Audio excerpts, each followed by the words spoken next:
I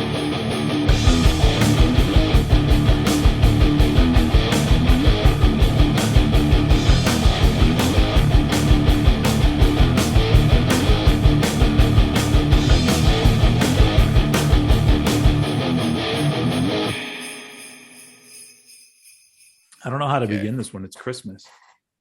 Ho, ho, ho. You know Dasher and Dancer and Prancer and Vixen. It's it. I tried to come in with a harmony there, but I fucked it. Donder and Blitzen. But do you recall the most badass podcast of all? Old Head and Eddie Sparxx are here to crank and rank some shit. That's right. Oh, just I came in with the clicks too. And if you ever saw them, you would say they fucking rule. Love it. Hello, everyone. Hey. Welcome to Cranked and Ranked, a very special Cranked and Ranked.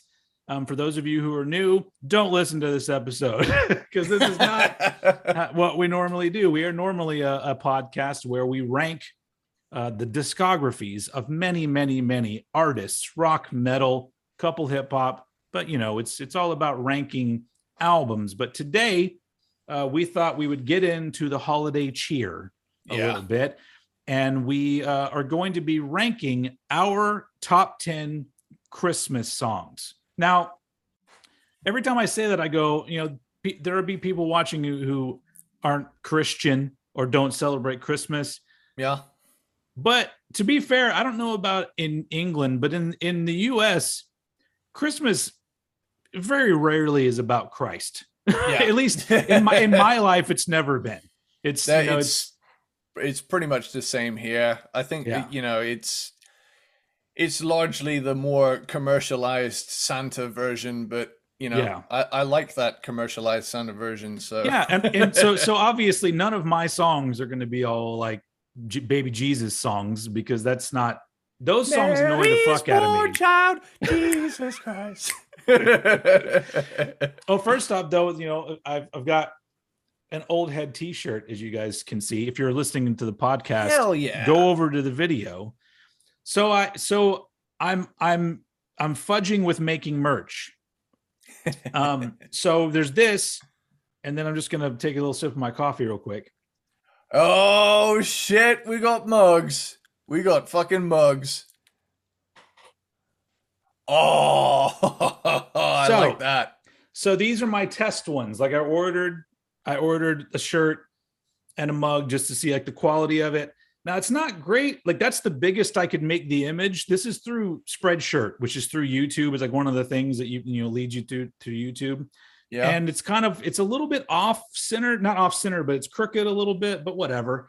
Hey, that's charming. Yeah. Nothing's perfect. And I think, yeah. The reason why I wanted to bring them on here today is because people that watch this, I want to get some feedback on, would you buy these things? Because I can make all sorts of shit through Spreadshirt. I can make shirts, hoodies, stickers, coffee mugs. I mean, all like backpacks, doggy bandanas. I can make a teddy bear wearing a Cranked and Ranked t-shirt.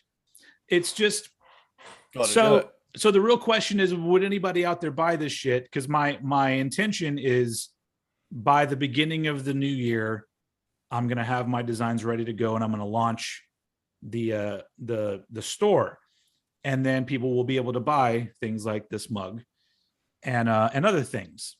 So it's more just like, you know, and I think it's pretty good. This is like it's just a regular ass shirt, just like 100% cotton shirt, and it feels pretty good. It's pretty good quality. Hell yeah. Anyway, so sorry, podcast listeners, but there's merch coming. So if you are only a podcast listener and you hate YouTube, drop me a line at oldheadpodcast@gmail.com and tell me you'd be interested in merch, and I can hook it up that way. But cool. But yeah, sorry, that was a little bit. It's off subject. We're cranking and ranking Christmas time as usual. Possible Christmas presents. There you go. Well, for next year. Next year. But as usual, I'm your host, Steven, aka Old Head. With me as always, Eddie Sparxx. Ho ho, how's it going? Yeah. um, so yeah, today's top 10 Christmas songs, and this is going to be a real loose and fun kind of episode to wrap up the 2021. Season 2, baby. Because we're after this, we're taking a couple weeks off, 3 weeks off. I don't know how many weeks it is. We'll be back like they think the second week in January or something like that. Yeah. But another really important thing though is that today, now this is not cranked and ranked in general, but words that come out of my mouth. Today is the 100th podcast episode I've released. So there were 33 episodes of the Old Head podcast, those of you who are super old school, and now we've done 67 cranked and ranked episodes, equaling 100 podcast episodes. So that's something to celebrate too. And so yeah, my very first episode came out January 3rd of 2019. So it's almost been 3 years of doing this shit. Nice. So anyway, so I had to get a coffee drink. I'm sorry, everyone. That's cool. So also in the podcast world, you can't see that I'm wearing my Santa hat, and Eddie is wearing his appropriate Coca-Cola Santa Claus, because that's where the Santa image we know and love came from, really, is from Coca-Cola. Because I think there was like a Saint Nick or Santa, something back in olden times, but didn't look like this. The version that we know is a marketing thing for Coca-Cola. Yeah, I think I remember hearing one of those like weird facts. Do you ever have like a toilet facts book growing up that you just had like 1,001 freaky facts, and it would just sit by the toilet, and you would like pick it up and read it and just learn stupid shit that no one would ever ask about? But that was the internet back then. Yeah. I remember I had one. It was orange, and it had like a bunch of cool cartoon shit on the front cover. But I think I remember one of the facts in there was Santa used to be green, or like his suit was green before Coke took it and made it red, and it just kind of took off from there. That's got to be, imagine being the person who started Coca-Cola is probably dead, but just imagine like being Coca-Cola, and like not only did you create a soft drink where it's become the word that everybody uses for soft drinks, and you invented Santa Claus. I mean, come on, what more do you need in your life? I mean you're pretty much God at that point. Yeah.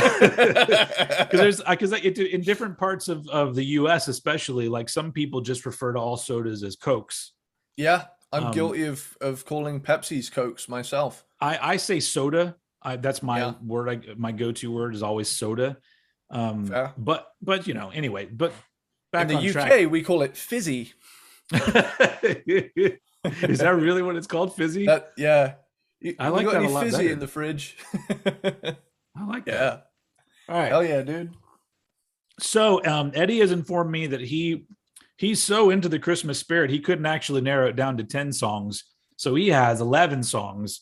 So I'm going to let him start off with 2 very special 2 in a row from Eddie Sparxx, so he can do his 11 and 10, and then we can get things going as usual. So do you think, let me throw this out there, should we put together an Apple Music and Spotify playlist of our Christmas approvals? Yes. Hell yeah. Let's do that. I'll try to put a link down below in the description of the video. And if you're in podcast world, I don't know how to tell you. It'll be somewhere in the internets. But let's go ahead and let's get started with your number 11 Christmas song. And these are our favorites, right? Like we're not saying these are the best Christmas songs, although for me these are the best Christmas songs. But number 11. Cool. So my number 11 is "Do They Know It's Christmas?" The Band-Aid. I had a feeling this had to be on your list. Are you a legit Brit if you don't throw this song on there? I mean, every year it comes on, as soon as you hear the do do do do do do do do, it's Christmas. Like it could come on like mid-November, and at that point it's like, Tree has to come out. Yeah.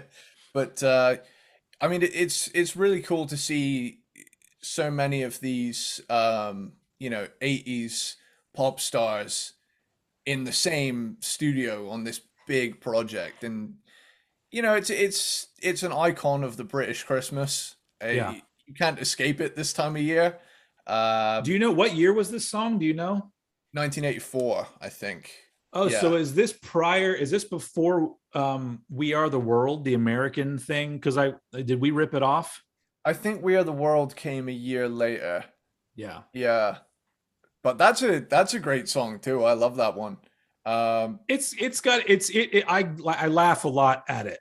Yeah. Oh yeah. My favorite part of We Are the World is Bruce Springsteen's part, just because he's like, like he's so it's so into it. And then randomly Dan Aykroyd is there, and you're like, what? Yeah. All right, man, cool, good on you. I love the which part is it with Bob Dylan? Just you and me. Oh yeah. Yeah. He probably sang it regular, and they were all like, Bob, can you make it sound a little more like Bob Dylan? He's like, all right. Yeah, I do like the way this song builds though. Like it starts off kind of slow paced, and then obviously Phil Collins comes in with the drums, and it's just this giant. And he goes, do. Oh man, yeah, it's a great song, catchy one, and I felt like I'd be betraying my country if I didn't include it. Yeah. And yeah, so you want me to do it? Yeah, well, I was going to say that song is actually not really much of a standard over here. Yeah, like you hear it occasionally, but it didn't have the impact over here that it did over there. Fair, because I think I hear it maybe once every Christmas, and that's maybe, but yeah, but I do know it. I mean, why it's a great staple of 80s pop music. So yeah. And yet I hear it like almost every day, every December. Yeah. Go into your number 10. Cool. You got a Eddie Sparxx double barrel deal here. Bam. And, so yeah, next up we got Wonderful Christmas Time, Paul McCartney. All right. Cool. I love it. This one always makes me feel cozy. Like it's a very cozy, nostalgic one for me. Yeah. Like even the video where it's literally just a Christmas get together at a house. I don't know if I've ever seen the video for this. Yeah, it's just like it's real simple. It's kind of a less is more kind of thing. But like there's an outside shot where there's like stars doing like constellations and stuff, and it's really nice. Is it weird that I've always found the keyboards in it really creepy? See, that's the thing. I never necessarily. It's something about it sounds odd. Yeah, but in a good way. In a good way. Yeah, I can see that. The part that gets me is the ding dong ding dong. Yeah. Like little bit there as well. Yeah. But I will say I can see like the keyboards kind of being unsettling. Like if I heard like echoey and distant down a dark alley, if I heard yeah, oh my god, Paul is hungry. But I have to admit something about myself, that there are things that hit me as very creepy that are weird, that are not creepy at all. Like it's just that. There's certain sounds and types of songs. Like there used to be a like there was a public the public broadcast, like PBS, local PBS station in Austin, and it was the place where you would go to watch Doctor Who and Faulty Towers and Monty Python and all that shit. But sometimes they would have technical difficulties, and they would switch to a card that said like, we're having technical difficulties, and they would play this weird jazz song that was all like and every time I remember as a kid being like, why do I feel so weird? Why do I feel like somebody's going to be murdered right now? And so ever since then, like that kind of sound, I just go, what is this? Yeah. And I can't explain it. There's nothing creepy about just having technical difficulties and a jazz song playing, nothing. But it just happened.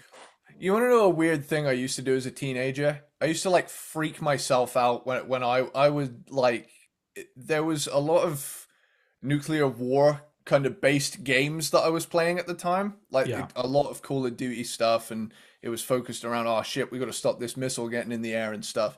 But I found this channel that did like really convincing emergency alert system shit, where they would make like fake text to speech, like Stephen Hawking voice, like where it would be in the middle of a TV show, and then all of a sudden it would cut from like Top Gear to what follows is an emergency broadcast from the United Kingdom government, and then it would immediately follow with a NORAD detected 4 long-range nuclear ballistic missiles launched from North Korea. They are expected to reach these 4 cities. And it was like, I know it's not real. Yeah. But hearing it is so unsettling. And, I know that's, a lot more reasonable than because that's fucking with something that's realistic that could happen at some point. But even so, like, if there were technical difficulties for like months after I did that shit to myself, I would still think it's the end of the world. The fucking North Korea's back at it again. But back to Sir Paul though.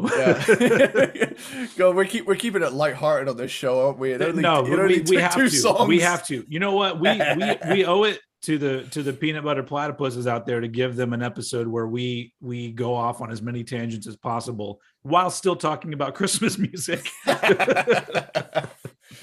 Right on.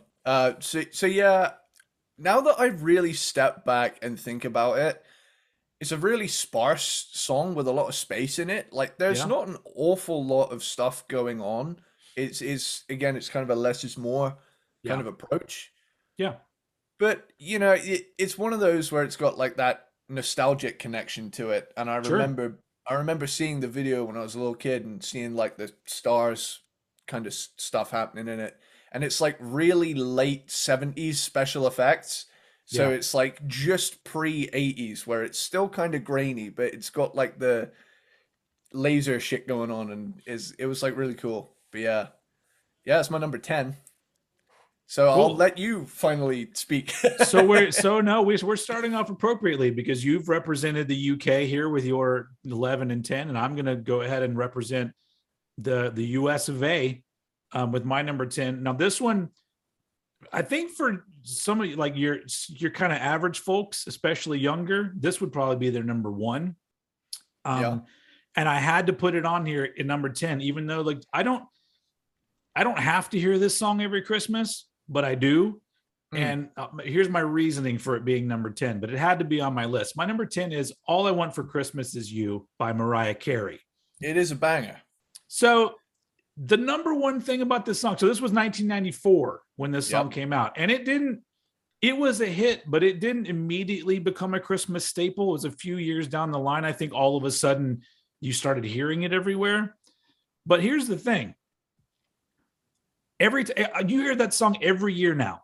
It is a Christmas standard right alongside White Christmas and Jingle Bells and whatever the fuck you want. It is now a Christmas standard. I can't think of another original Christmas song that's become a standard everywhere that has come out in the past like 30 years. Is there one? I tell you what, at least in the last 30 years, it's kind of become the Christmas song. Like, that across generations, all the way into the young, Gen Z kids, everyone knows this song now. And it's been around long enough to have such a legacy to it. But I don't think, because the songs that you're talking about, songs like let's take Wonderful Christmas Time by Paul McCartney. It's a Christmas song that you hear at Christmas, but it has not become a staple of Christmas. It's not guaranteed you're going to hear that. But this Mariah Carey song is now one of those songs. Yeah. And that's insane. So over here, I don't know if this is just sales in America. I'm assuming it's worldwide, but it has been certified diamond, which means it surpassed 10 million sales. Here's the thing. The ringtone went double platinum. Like that. Jesus Christ. And remember, and keep in mind that Mariah Carey is a co-writer on the song. So she literally doesn't have to do anything again for the rest of her life, except for pop her head up every Christmas and be like, "What's up?" And then go away. And she makes millions of dollars. Like that's all all I want for Christmas is to have that kind of money rolling my way. we gotta write some like Christmas hit between me and you. Trust me, everybody tries. 50-50. I don't know if you've noticed this, but every fucking year, the popular pop people all put out Christmas albums. And it's always like mostly standards and then like one where they try to do a little original Christmas song and maybe it gets released as a single and then it just goes boop into the ether and nobody mentions it ever again. Yeah. But Mariah Carey broke that code and she was just like, I wrote in her because it was on a Christmas. So she put out a Christmas album. And I think that's what it was, where it was mostly songs that you already knew and this one. And it just blows my mind that it's become an actual standard, because out of all of the standard Christmas songs, the ones that you think of, like this is the only one I can even stand. It's like because Christmas music to me is mostly comes across to me like old pedophiles singing Christmas songs. Because it's just, I don't know why. It just all I'm dreaming of some young ladies. Like it doesn't sound peaceful or nice. It sounds like old fuckheads singing. I don't know. That's just that's my own thing I got going on. We were watching like I think it was The Irishman or something. It was a mob movie, and I actually just turned around like right in the middle of the movie when like you would hear like 1950s love songs playing, and I just turned to everybody and said, "You know what? 50s love songs are remarkably tender for an era where it was socially acceptable to beat the shit out of your wife, like and marry teenagers and shit like that." So I guess there's a lot there. I mean, I'm assuming I know not every old crooner was some sort of a predator, but I get that vibe, and that's what I grew up listening to in my house was Gene Autry and Bing Crosby and all these people like doing the same fucking songs, singing in the same way, and it's just the most boring shit. So you switch over to Mariah Carey, and there's like it's very lively, and it's fun, and it feels like the way that you imagine Christmas feeling. Like it's just if you're having a happy Christmas, because as you're going to get into with a lot of mine, most of my Christmas songs are not happy ones because for some reason it just works for me. So, but yeah, that was my number 10, Mariah Carey. So we can move on to your number 9. I've got a healthy mixture of somber and upbeat, but I have noticed something. For the first time in a Cranked and Ranked episode, I'm only just realizing I have an exclusively British list. And I didn't even realize it. And I think this episode will be an interesting cross section between the differences in the soundtrack of an American Christmas and a British one, because mine is pretty international, because I think I only have like 4 American Christmas songs in here.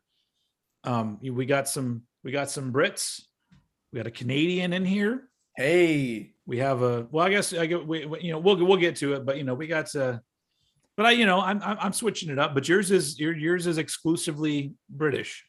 Yeah. And that's disappointing, because there's one song in particular I was hoping that you would have on your list too, and that's it's an American one, but we'll get, this is great. It might have been my 12th. Well, let's get into number 9. So if it's all UK, then I'm guessing there's at least 2 or 3. There's 2 that we're gonna match up on, probably maybe 3. Cool. So yeah, my number 9. Yeah. Yep, number 9. Cool. My number 9 is 2,000 Miles by the Pretenders. Oh, I don't know this song. So. It's a nice one. It's there's a lot of chorus on the guitars, and me likey. And it's a Christmas song. Is it about Christmas, or does it take place at Christmas? Because there's those songs that become Christmas songs that just because they mention Christmas, which is fine. There's a lot of mention of snow in it, and the video is very Christmassy, and you might recognize it if you heard it. I'm sure I would. It's got a very nice Wait,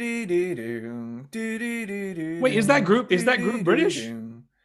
I think they are. Are the Pretenders? I think they're American. Are they? I might have fucked up here. Hang on. Chrissie Hynde is in the Pretenders, right? Pretenders. Origin, Hereford, England. Oh shit. Fuck me then. I don't know why I thought they were American. Oh, it's British American, so that it's half and half kind of. Is Chrissie Hynde British? Chrissie Hynde. Sorry guys, we have to take some time to Google, but this is that kind of episode. She is from the US. But see, there you go. That's why I made that connection, because she's I don't know why she sounds American to me. They all sound the same. Yeah, but there's a really nice, there's a really cool turnaround that I've long forgotten now, but I managed to learn it on the guitar, where like before the vocals come back in, there's just like a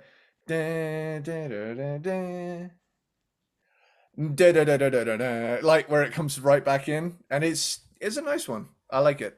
It's cool. It's got a nice vibe to it. Yeah, that's one I don't really know, or at least don't remember. So I'm gonna join you in the UK. Nice. This might be on your list. I don't really know. My number 9 is "Last Christmas" by Wham. Oh shit! From 1984. How can I forget? And here you go, right off the bat. It's not a happy song. Like, he gave her his heart. The very next day, she gave it away. He gave it away. It's fucking George Michael. What am I talking about? It's obviously a man, but I've heard the song for such a long time. It's always been a love song about a girl. Well, if you're going by the narrative of the video, contrasting to the, but isn't reality. In the video, isn't it Andrew Ridgeley who's having the problem with the lady and not George Michael? Yeah. Now I might be wrong, but that's what my memory says in my head, that it was Andrew Ridgeley. Anybody remember Andrew Ridgeley? How's he doing? Anybody check up on him recently? Remember, he was one half of Wham. Everyone just doesn't care about him anymore. He actually he was in the supermarket. I'm sure he's been there a lot. Like no, I mean, is it like he does his own shopping? Yeah. Where I was heading with that is that he lives. You saw him. He lives in my county, and wow, get him on the show. I'm pretty sure. Yeah, I'm pretty sure he does. We're gonna do the Wham discography ranking. They have 2 albums. It'll be real brief. Yeah, like I was in a supermarket, not the one I work at. I don't want to I'm not doxing myself here. Nobody knows where that is. Nah, but stranger things happen. Nobody even knows where Cornwall is. It doesn't. It's like it might as well be Narnia. You thought it was in Canada. That was the one that brought up on my phone. But yeah, yeah, he's local. Okay, I'll leave it at that. Yeah, but yeah. Anyway, but it doesn't. But honestly, if you look at it, like Andrew Ridgeley was kind of just the guitar player, because if you look, I think most of the hits they just say written by George Michael. So clearly he was the brains behind the operation. But Last Christmas is just a song that I've always really liked the melody, the way that the melody plays out. I don't know. So I'm a sucker for a really well written pop song, and this one just has that catchy kind of thing. Although I've always kind of found it kind of funny that George Michael pronounces the word gave gave you. He goes, I gave you my heart. Like he says it really weird, and I'm like, why does he say it that way? But yeah, it's just a nice song, and it's one that over the years has become one that I'm just like, I enjoy it when it comes on, because I guess my view of Christmas, because in my 43 years on this planet, I think probably only half of the Christmases I've had have been like fun. Like there've been another half of them where I was lonely or bad shit had happened, or it just, I wasn't enjoying anything. Like, so there's been a lot of those. And so like, I almost feel like it's more important to highlight the fact that like, hey, it's this most wonderful time of the year, but some people have some bullshit going on. And so I feel like I connect with these kind of Christmas songs a lot more. So that's why Last Christmas is my number 9. I've found in my 23 years of life that Christmas can be a double-edged sword. It can kind of, it can creep up on you and you be ready for it. And then other times shit happens and it's just like, everybody's having a great time except for you. And it's like, And there's a variety of ways that can happen, because I've had some where I was just sad, and I remember one where I got like the flu really bad. Oof. So I'm trying to enjoy like Christmas Eve, and I'm just miserable, and I'm just like, fuck Christmas. What is the point? Yeah, but, anyway, an old friend of mine had scarlet fever over Christmas when when she was a kid, and that was fucking horrendous for her. That's a thing you don't hear a lot anymore. Yeah. All right. Shit. Well, speaking of scarlet fever, let's move on to your number 8. Wait, no, cool. Right? Yes, number 8 song. Number 8. Yeah. So this one is is very somber in tone, but still kind of jolly. It's jolly in the music, but quite very dark in the lyrics. Okay. Stop the Cavalry by Jonah Louie. Wow, I've never heard of this song at all. This is great. Have you noticed that it's the one that goes dubba dubba dum dum dubba dubba dum dubba dum dum dubba dum dubba dubba dum? It's got that part in it. Do do do do do do do do. None of this sounds familiar. Literally, it's you can't escape this one. Wow. Over we definitely have to put together these Spotify and Apple Music playlists, because now I'm just curious to hear these songs. You know, because the Pretenders one I don't remember. This one I don't think I've ever heard. So probably the most identifiable part of this song will be the brass band in it that goes. That sounds like 500 Christmas songs that you just Yeah, this one it's got a lot of lyrics. It's essentially about a soldier missing his wife, and he's in like the trenches.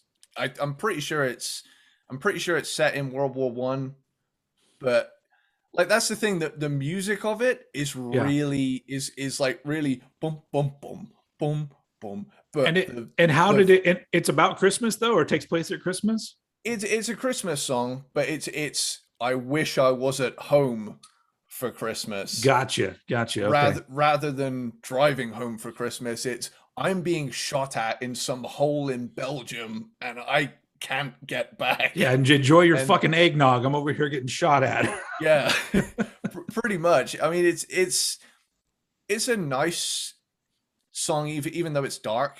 But yeah, it's kind of one of those that it's like the thinking man's Christmas song, where it's like, what are we fucking doing here, guys? Yeah, you know, I think there's even a line in there which is, it totally paints a picture of when it was released too, because I think it was 1980 this came out, so like right at the start of the 80s.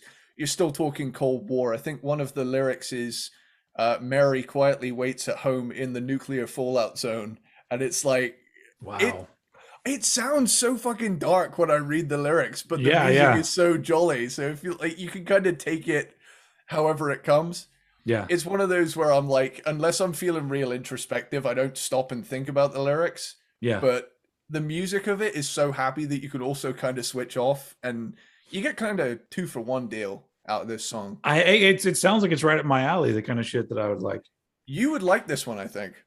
I feel like over in England, your culture is way more mature about acknowledging bad things that happened. We get a lot of because I feel like over here we just want to brush them under the rug and be all like, snow's falling and carols are singing, and I'm just like, yeah, okay. I think this is like a very good picture of it though, because I find like, you look at American comedies, they're very optimistic Yeah, a lot that's of the true. time. Whereas if you look at like British comedies, no one gets what they want at the end. Everyone's an asshole and they kind of get their ass kicked by something. And we're catching up on those a little bit, because I feel like the era of the uncomfortable comedy. Yes. And I think it started because of The Office, I think, because The Office came over to America and they still kept it pretty uncomfortable. And then all of a sudden that became a thing where people were okay with having these uncomfortable comedies now. Have you seen I Think You Should Leave?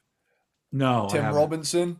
No. Oh, that's some of the funniest shit I've ever seen in all my life. Okay. And it's like a sketch show. There's like 3 skits per episode, and it's like each episode's only 15 minutes long. But oh my God, I quote that show all the time. If it's got the Eddie Sparxx stamp of approval, I'll have to check it out. Yeah. Oh, awesome. God, I'm gonna have to binge that after this episode now. So what was the name of that song again?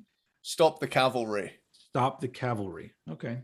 I think the main line in it said, "Hey, Mr. Churchill comes over here to say we're doing splendidly." It's very British. Like the dude with singing is like the most British you can think of. Like no tease at all, British. Yeah. Awesome. Okay, I'll check that one out. But I'm not going to stay in England for my number 8. My number 8, it's a couple things. Number one, we're going to go to Canada for Canadian artists, although this would probably be considered American music. But anyway, this is also, I also want to take my number 8. It's kind of dedicated to my wife, because this is a song that, like, the more that I would hear it, and the more I was like, this is a pretty deep and cool song. And it's not really a Christmas song, but if you go and look at lists of Christmas songs, this is listed there. So it's official. So I decided to include it on here. Number 8 is River by Joni Mitchell. And Joni Mitchell is like one of my wife's favorite artists. And this was like from 1971. It's on her album called Blue, which is also like one of my wife's favorite albums. But this song, like, the more that I hear it, and especially in gearing up for this episode and listening to it more, I'm all like, this lady wrote like a song about me in my 20s. Like, I didn't realize that it was about me, because it's literally about like, it's a post-breakup, almost Christmas time song. So it's like a relationship went bad. All of a sudden, everyone's gearing up for Christmas, and you're like, oh shit. And the whole thing is like, she's wanting to be able to escape and, skate away on a river, but it doesn't really she says like it doesn't, something like it doesn't snow here. It stays pretty green. I'm like, well, that's like where I live.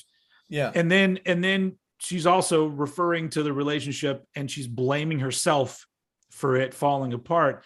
And I'm like, that was literally me all through my 20s. I was always brokenhearted over some woman. I was always blaming myself. I was always complaining that Christmas was never actually cold and snowy. And I'm like, Joni Mitchell, come on. How did she know? But it's just a really great song. And a thing that I really like about it is that it incorporates Jingle Bells, but in an off kind of way. So like the actual song doesn't go with the melody of Jingle Bells, but they include the piano playing Jingle Bells in kind of it's a very somber kind of incorporation of Jingle Bells. So and she does say the word Christmas in it. So it's, it's a Christmas song, but it is just it's that thing we talked about where it's like, I'm not having a great time, and now everyone's gearing up to have the most wonderful time of the year. And I'm just like, yeah, that's like, I totally get it. And I'm warming up to Joni Mitchell overall. Like, I've never been a fan, but because my wife is, I've heard a lot of Joni Mitchell, and some of her stuff's clicking with me. Some of it's going to take a little bit of time, but this particular song I think is great. And it's so I had to put it at my number 8, because I'm all like, yeah, it's got a very wintry feel to it, but it does that thing that I like, where it takes the idea of Christmas and saying, hey, it's not always amazing, but Merry Christmas anyway, kind of thing. So yeah, so that's my number 8. Cool. I just want to correct myself because I realized just now when I said the Churchill line that it clearly takes place in World War II, and I said I think it takes place in World War One. So Stop the Cavalry, pretty sure, is like across all sorts of conflicts, I think, but at its heart, dude, you're talking to an American. I have no idea what any of the wars were all about. I'm like, World War One, where did that? I don't even know where that was. World War II, isn't that where Pearl Harbor happened? Because I saw that movie with Ben Affleck. Was it Ben Affleck? I don't know who was in that movie. I just know I'm a history buff, and if someone calls me out on it, I'm gonna be like, oh shit, yeah, you're right. Fuck. Yeah, but you could have let that slide, and I would have been like, well, whatever. Okay, cool. Churchill. Yeah, go Churchill. The only thing I know about Churchill is that I've always heard different people from England talk about they had Churchill speeches on vinyl. Like you would just listen to his speeches. I'm like, that's pretty insane. If you're that kind of, what was he, a colonel or something like that? Yeah, he was the prime minister. Yeah. Oh, he ended up being the prime minister. Yeah. Oh, okay. I mean, that's pretty amazing. If you're that good of a speaker that people are like, I want that shit on vinyl. I mean, fucking Maiden opened their shows with him, so. Oh, that's true. They did. So that's how I know that guy. He was in an Iron Maiden album. All right, let's move on. Awesome. So we're gonna move it over to Ireland for a second. So I have Fairy Tale of New York by the Pogues featuring Kirsty MacColl. I think I know this one, but not as well. But I think I've heard this one before. That doesn't narrow it down, but it's the one with the word that is a slur in it for gay people you're not allowed to use anymore. Oh, okay. You scumbag, you maggot, you cheap, lousy, redacted. But they're not calling anybody that. It's it's all about it. It's all about intention, folks. That's the thing, is that people take things out of context and go canceled. Exactly. And that's not. It's just like that Anthrax song. Context matters. It absolutely does. People forget about context, but we don't here at Cranked and Ranked because we are very intelligent individuals. So let's continue. Cool. So yeah, it's a great song. There's a lot of different moments in it that stand out. And that opening part with just the piano and the lead guy from the Pogues, I can't remember his name. But he's got a very unique vocal. Like it sounds very downtrodden and drunken, but it really helps the song. It was Christmas evening and the drunk tank, that approach to the vocals. And I always thought it was a really cool, unique way. I've noticed that over the years, especially over in America, people in punk rock bands really wish they were Irish. Yeah, they do. That's like the number one thing. God damn it! If only we could have been born in Ireland. Yeah, it's a really nice song. It does tend to be. It's kind of one that I have to be in the right mood for, though, because sometimes if I'm not having a good Christmas and it comes on, because it is quite a sad love story kind of song, if I'm not in the right headspace, I'm like, I need to turn this off because it will bum me out. But I can see that. In the right kind of mood, if you're in like a restaurant at the festive time of year and it comes on, it's like, this is just right, Yeah. But yeah, if you're not having a good time, don't put this on. It won't make it better. Yeah. But yeah, that's the thing. It starts optimistic and ends kind of sad, and it's also a great storyteller of a song. The chorus is really, really well written. And I think did I play this in high school? Like in a high school show? No, I played bass for All I Want for Christmas. That's it. But you did, and you play like in a school performance? Yep. School. Was there a really cute girl who was singing and you were really hoping she would notice you because you were playing bass? And at the very end, she turns to you and she goes, "Yeah." I mean, sorry, what movie? What movie is that from? Is that how British are you? Do you know what movie that is? Oh shit! Is it Love Actually? Yeah, guessing. It is. Yeah, because there's the little drummer kid, and all he wants to do is impress that girl, and he plays the drums. I have a soft spot for that movie, mostly because I just love Bill Nighy. He fucking rules in anything he's in. So yeah. Yeah, I love him as like he's only in Hot Fuzz for like a little bit, but I love him as the chief inspector. I love him. I know a lot of people don't like the movie version, but I do. But in The Hitchhiker's Guide to the Galaxy, he plays Slarty Bartfast. He's like, I told you my name was meaningless, Slarty Bartfast. Like he's great in that movie. That's a fucking good movie. I was so disappointed that it didn't do well and people didn't like it because I'm all like, please make movies of the rest of the books because I like the cast that they chose. It was fun. It was well done. And the cool thing about it, if you're a Douglas Adams fan, there's an entire part of the movie that he wrote specifically for the movie that isn't even in the book.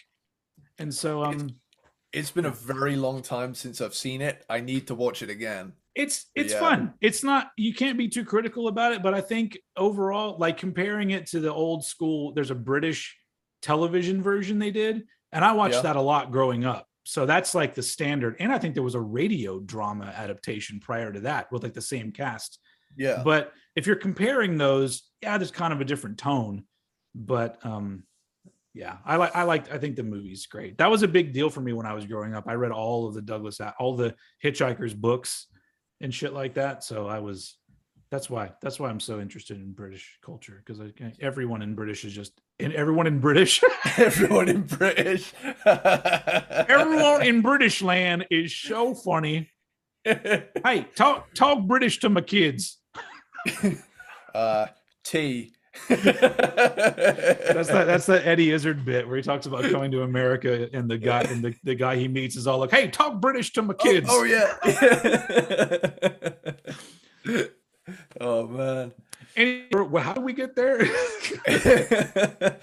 I think I was Bill saying, Nighy and All I Want for Christmas and you playing bass and a cute girl singing it.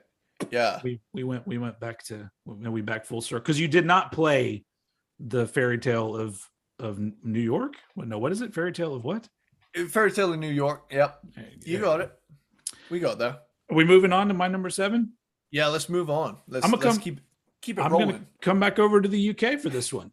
Also, deceptively happy song, but it's really not. It's not really intended to be happy. My number 7 is Happy Christmas, War is Over, by John Lennon and Yoko Ono, and featuring the Harlem Community Choir from 1971, same year as the Joni Mitchell song. It's some Christmas classics coming out in the same year. Making it 50 years old. Oh my God, you're right. 50 years old. Holy shit. I don't know, because I was reading that this song was credited to the Plastic Ono Band, which was like that thing with John and Yoko, but it's John Lennon and Yoko Ono. And it's a Christmas protest song, which I'm all like, fuck yeah. About the Vietnam War, which I still don't even know what that war was all about because I'm American and I just know that we weren't supposed to be over there and we were anyway, like most of the wars we've been involved in. Whatever. I watched the whole Ken Burns documentary on the Vietnam War, watched the whole thing. And the big thing I learned from it is it was literally a case of, I don't want to be the first American politician to lose a war, pretty much. So I don't know. It's funny because you would think I'd know more about Vietnam because when I was just coming of age, where I was, in the late 80s and early 90s, it seemed like every other movie that came out was a Vietnam movie. Yeah. And I watched all of them. Like I watched Platoon, Full Metal Jacket, Born on the 4th of July, Forrest Gump. We'll throw that in there. It's just like, you name it. If it was a Vietnam movie, I watched it. But the more that there's certain things in American history that I get a little glimpse of like what it was really about. And I go, don't ruin it for me. Because I'm so unpatriotic as it is. Like, I don't want to become even worse. So, but I'm all about the idea of war is a thing that shouldn't happen. If we were all better people, there wouldn't be any war. And I don't just mean one side or the other. If everyone in the world was a better person, wars would never happen. But so that's what I like about this song, is the fact that the lyrics are all positive. Like it's all saying, so this is Christmas for old and for young. And like, it's all very like it's an uplifting song. And then in the background, you hear the war is over part with the kids choir. And and then of course he had to let Yoko sing in the chorus of the song, which is I can bear it, I guess, for this particular song. That's the thing. Everyone like most of her noises at bay.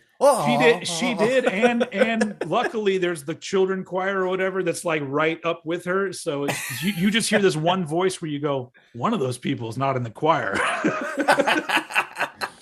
And it's funny because people like to talk so much shit about Yoko Ono like breaking up the Beatles, and I have no problem with Yoko Ono when it comes to her being John Lennon's muse or whatever. I just hate her vocally on anything she's ever done. That's where it ends for me. I'm perfectly fine with their relationship. I don't blame her for anything, but man, she ruined some live performances, let me tell you. There's that one with Chuck Berry, isn't there? Yes. Where, like, she grabs the mic and just like That's my best Yoko Ono. That was the best fucking impression of ever. But that's her idea of quote unquote art. There's a video of her at some art gallery like a few years ago, and she's just like, and people are like, oh my god, so deep. I'm like, fuck you. I love the part in it where you can like it immediately cuts to Chuck Berry's face and he's like, what the fuck? But to be completely honest, here's the thing. As much as I like, she annoys me as a vocalist in anything. Like, I would have been John Lennon though. Like, if I was in a situation where I was a famous rock star and I met the love of my life, and she wanted to do music but couldn't sing, I would still be like, whatever, babe, get up there, do it. Yeah. I would be like, whatever. They're just gonna have to put up with your weird noises because I love you. And that's true love right there, really. We'll just add a fuzz pedal and call it punk. Anyway, but the actual Happy Christmas song is just one of those great ones that just for me it's a Christmas standard because it just it's that perfect thing of it sounds like a celebration, like it's a happy song for a happy time of year, but it's also at the same time being like, hey, shit's not great for everybody, and sometimes bad things happen, but you have to be optimistic. I guess that's kind of what they were going for. Yeah. But I really enjoy it. I think it's a great song. Not just as a Christmas song. I think it's a great song. John Lennon. Hot take. John Lennon wrote a lot of great songs. Really? You heard it here first. Although he is not my favorite Beatle, by a long shot. But Ringo.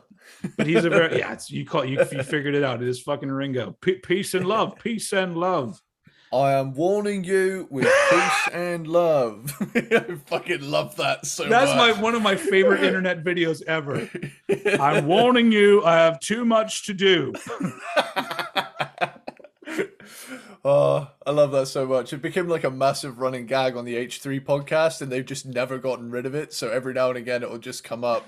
I am warning you with peace and love. The best part is the very end where he raps them. He goes, anyway, peace and love. Yeah.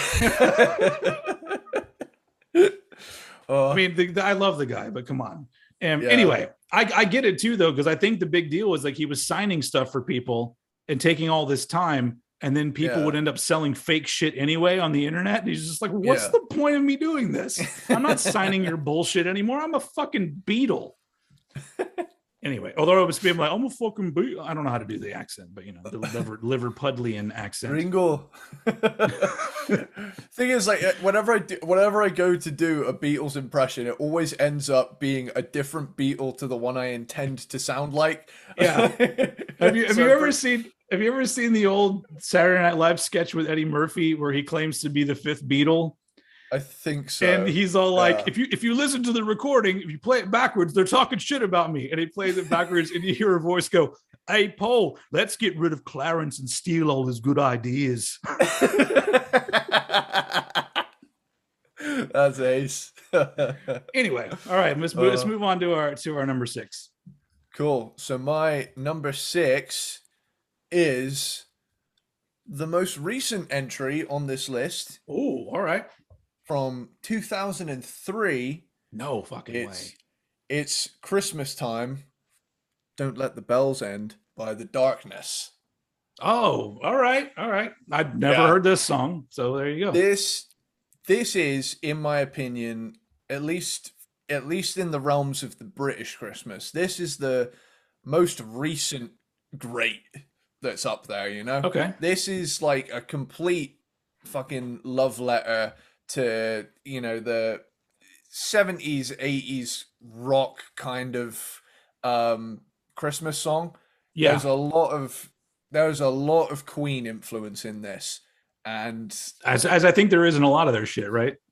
Yeah, totally. But you really hear it in this one, and it's got a great chorus on it. There's excellent guitar harmonies in it. Like here I am busting out the actual rock knowledge here, because this is well in our realm of that's true music. I don't think I have anything that you can consider a legit rock song anywhere on my list. It's pretty much a power ballad. It's like a Queen-esque Christmas power ballad, and it's really fucking fun. But there's a fun part that kind of makes me like feel really existential. Like, there is a part in the video where they're all in this like log cabin together. They're all in like glam rock outfits, but they're all just like hanging around, but they all look like they're missing someone, and like all this like Christmas stuff. But it's so funny when like this massive choir of like kids turn up at the door, and he opens the door and he's like singing along with the kids, and there is just like I'm pretty sure it was like a class from a school that won a contest or something that got to be in a music video, right? But the crazy thing about it is that I was 5 years old when this song came out, right? All the kids in it are at least 9, right?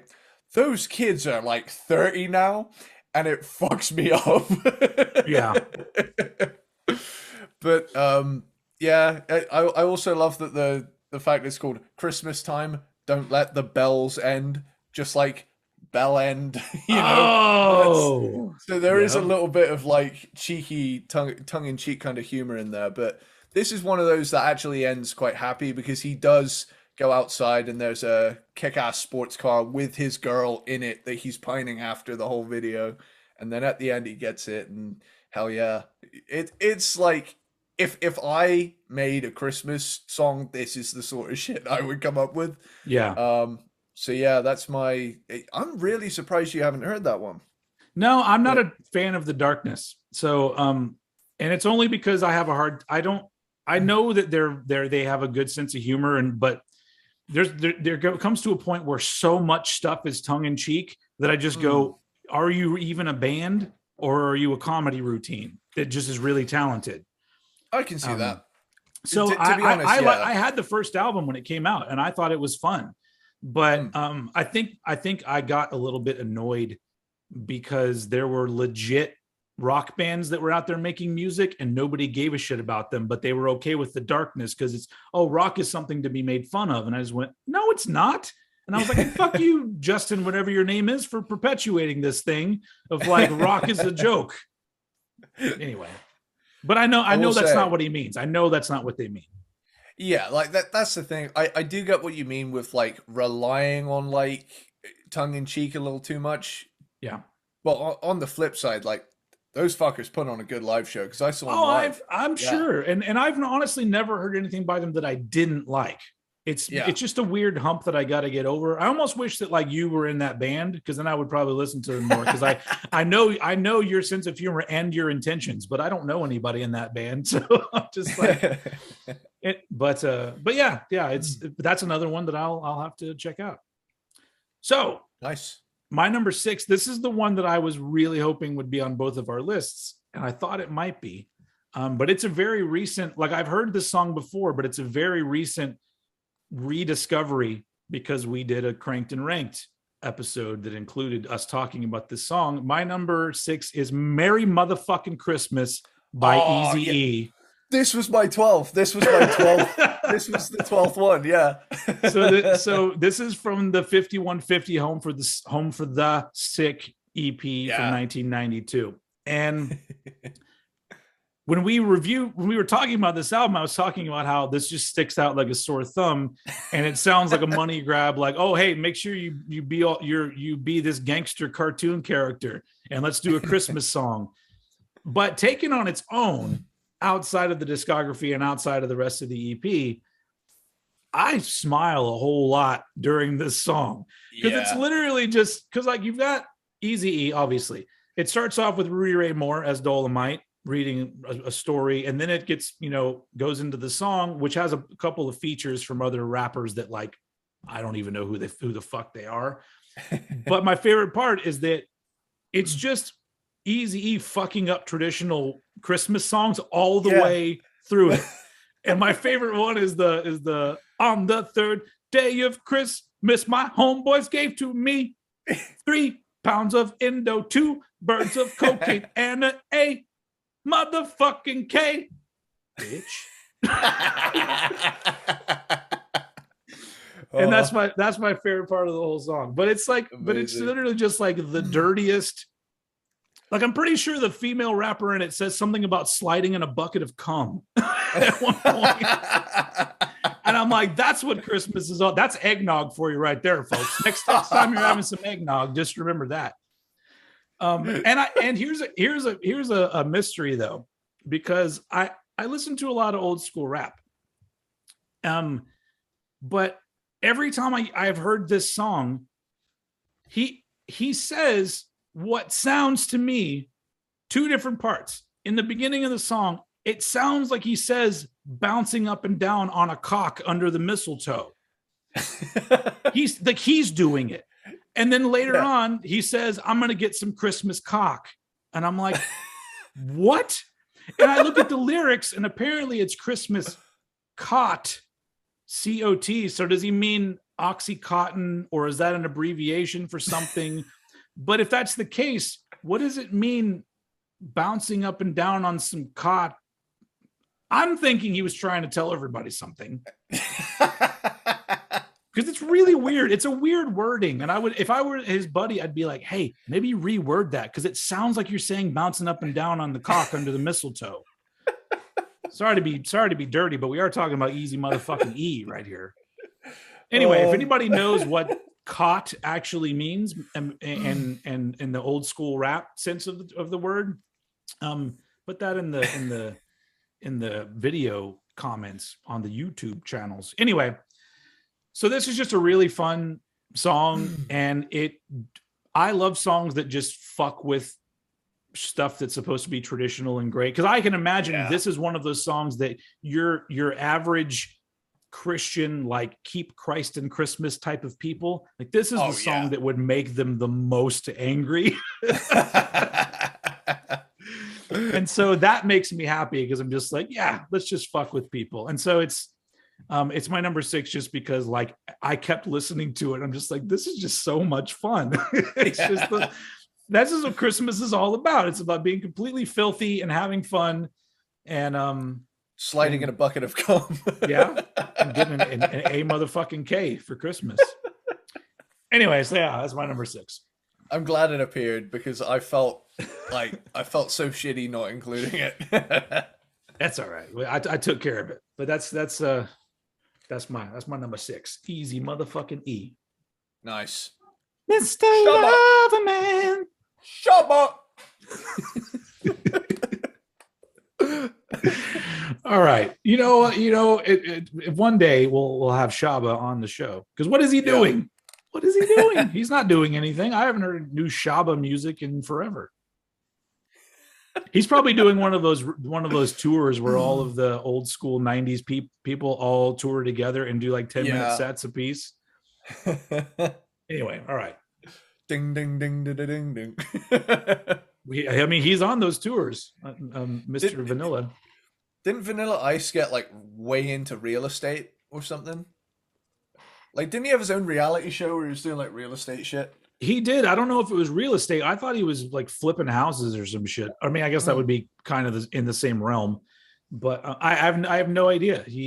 I lost track of him after he did the new metal version of Ice Ice Baby called Too Cold. Anyway, all right, back to Christmas music. We're number 5 now. All right, number 5. Our top 5s. Okay, so you're ready, folks. Okay, so this one, it's kind of in the classic rock realm, on the poppier, glammier side of things. I got "Step Into Christmas" with Elton John. Okay, I don't think I know this one either. Welcome to my Christmas song. I can take you 40 years. Have you not heard that one? I don't think so, but I mean, it's a fun one. Step into Christmas and give a week and watch the snow fall forever and ever. That gets the. Oh, okay, now that sounds familiar. That sounds familiar. Okay, all right, cool. What is this? A 70s song? Yeah, it's a 70s one. Okay. Hell yeah, it's a 70s one. All right. Yeah. we've now had 2 sirs in this show, Sir Paul McCartney and Sir Elton John. Holy shit. This is a very Sir-centric episode. Yeah. One day you'll be Sir Eddie Sparxx. I'm sure it will happen. Sir Eddie Sparxx, sire of Cornwall.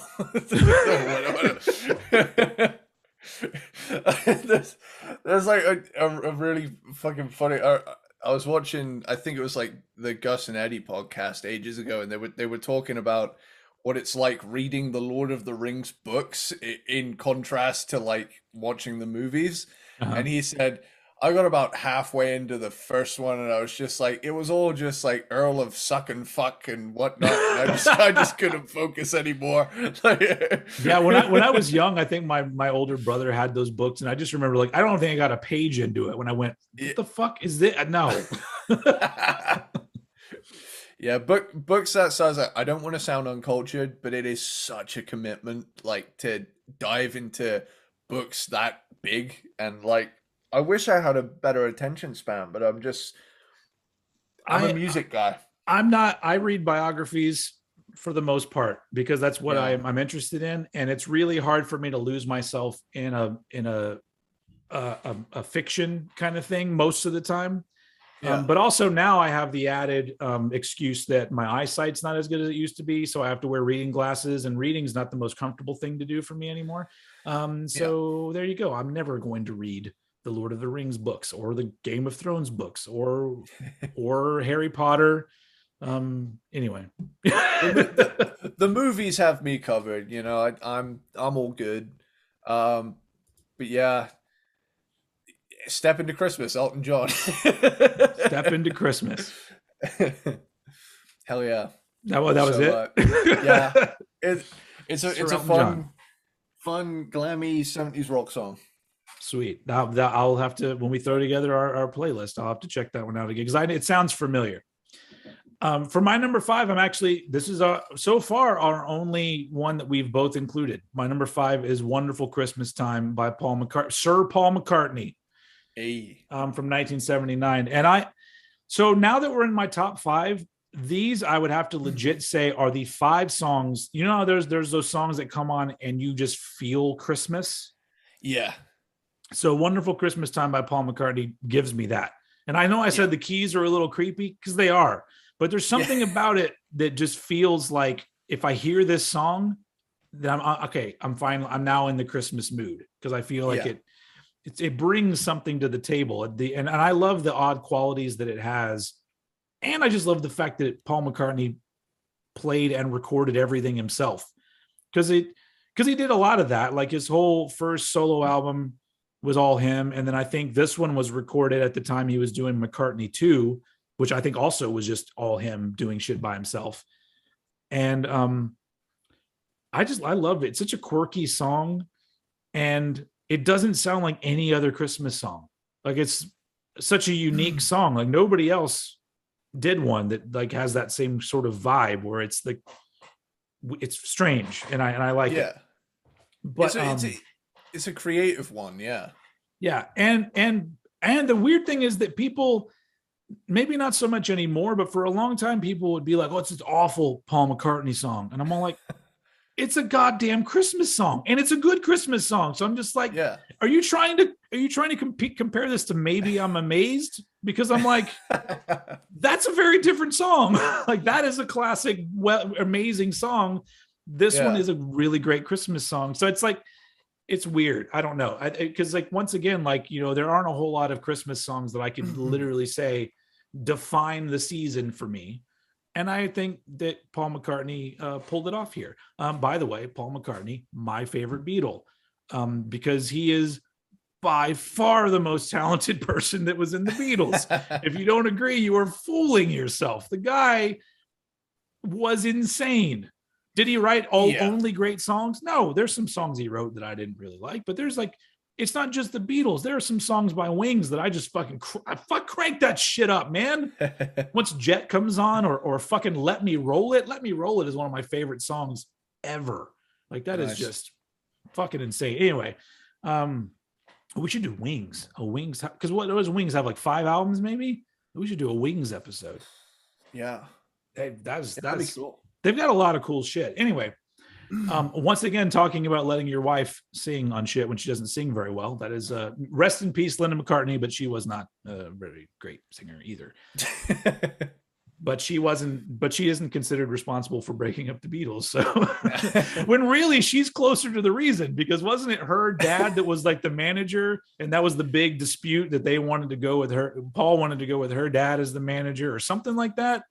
So blame Linda. She's dead already. You know, you can blame her. Anyway, yeah, Paul McCartney's great. I still need to watch. I keep putting off watching that Beatles doc that just came out.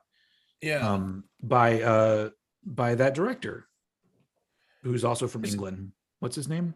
He did Bad Taste. I say Bad Taste like that's the movie he's well known for. But didn't he do Lord of the Rings also? Peter Jackson. I don't know. Peter Jackson. Yeah. Peter Jackson to me is always the guy that did the movie Bad Taste, which is just a gory fucking stupid movie that came out in the 90s.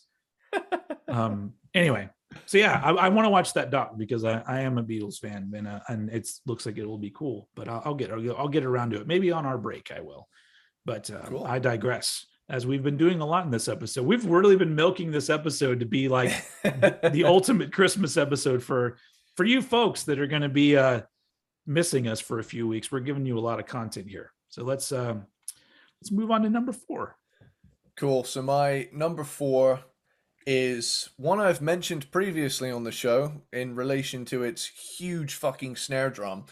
But it's probably the most Jesus-y of any of the songs on here. However, I like it for the vibe above all else. And I went for Savior's Day by Cliff Richard. Yep. I absolutely have not heard this song, but I remember you talking about it. When you hear how it's produced, you'll know exactly what I'm talking about. The drums have these like huge fucking reverbs on them. And there's like pan pipes on it. Like the pan pipes on it are really cool. I think that's what they are. Is Cliff Richard still alive? I think, yeah, I think so. Okay. Yeah. It's a really powerful song. And like, even though I'm not into the religious kind of side of the Christmas thing. Yeah. I will give it to this song that it does give me a certain, fuck yeah, I can do this.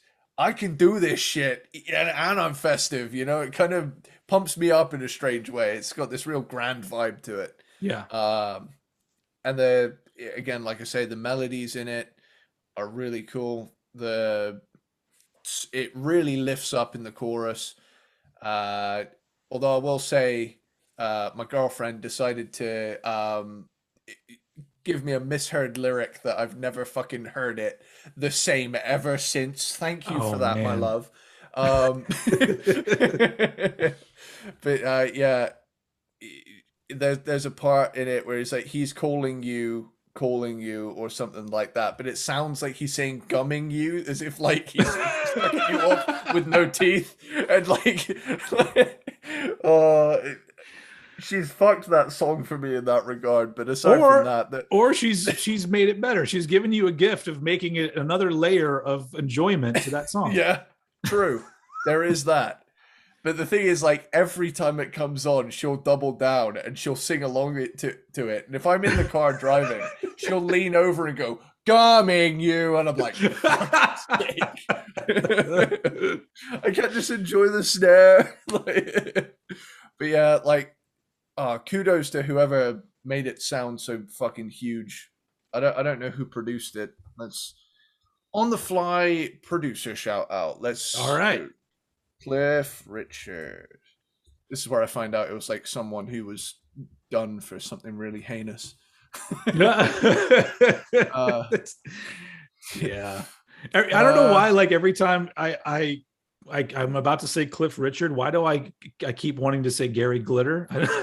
I don't know why. And that's a person that's definitely been done. I think Cliff was like accused of something, but it never really came to anything. Okay. Yeah. But where is it? Producer Paul Mosel, Craig Pruis. Well, they made it sound sick, so kudos to those gentlemen for making the ultimate snare sound. Yeah. It's a good one. So yeah. Over to you for the number 4. Awesome. So for my number 4, so like I said, we're in the zone of these are the songs that they really give me the Christmas feeling, and I love this fucking song. My number 4 is Feliz Navidad by Jose Feliciano. Prospero año y felicidad.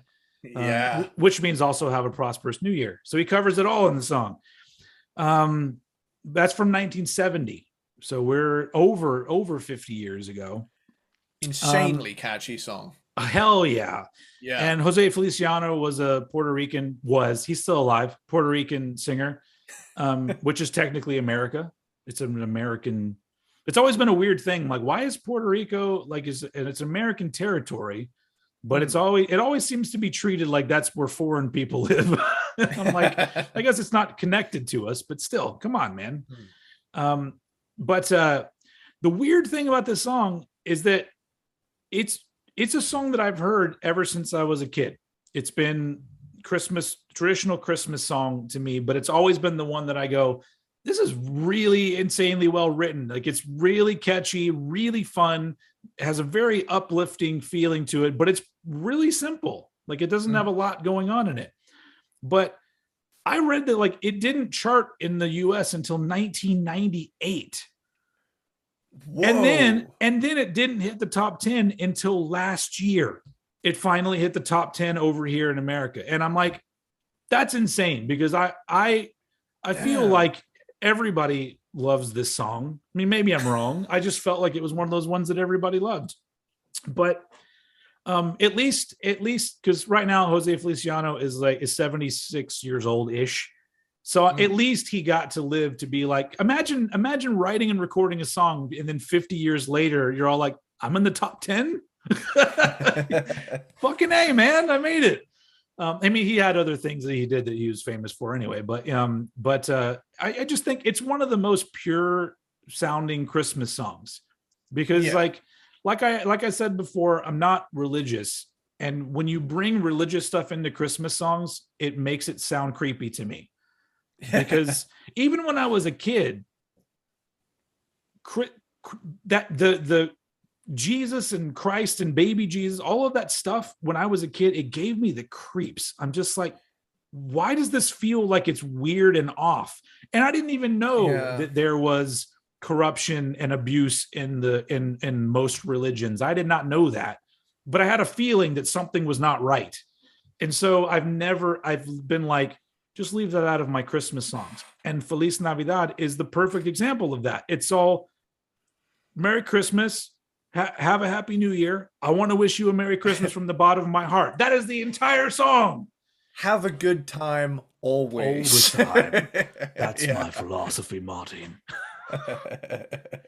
Yes, that's so that's why I love this song, because you don't need to be all like, remember baby Jesus, in order to like make a good Christmas song. You just tell everyone, look, I just want you to have a happy Christmas. Sincerely, from the bottom of my heart, have a happy Christmas. And that's man. That's what it's all about. That's what Christmas, that is the Christmas spirit right there, folks.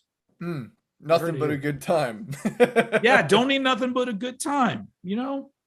All I want to do is zoom, and a boom, boom. It's like some things are so simple and perfect. Just don't fuck with them. So anyway, that's my number 4.